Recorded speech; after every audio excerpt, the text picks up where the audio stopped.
If you're looking for some Ramadan activities, Twinkl Crafts have got you covered. Here are my top 5 tips to help you get crafty this Ramadan.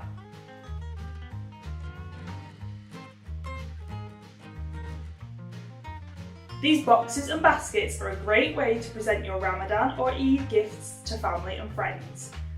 Simply colour them in and follow the instructions to fold and stick them into shape. Why not make some decorations for your home? These paper decorations are fun to make and you can decorate them however you like. This Ramadan collage contains templates to make your own Majid art. You could draw around the templates, print directly onto coloured card, or colour in the shapes yourself to make your design unique.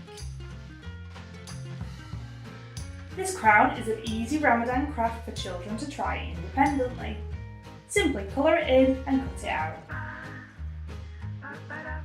Finally, embrace one of the key messages of Ramadan with this kindness calendar. Count down the 30 days of Ramadan with acts of kindness or treats to look forward to. The choice is yours. All of these crafts and more can easily be downloaded from the Twinkl website. Head over to Twinkl Crafts for everything you need.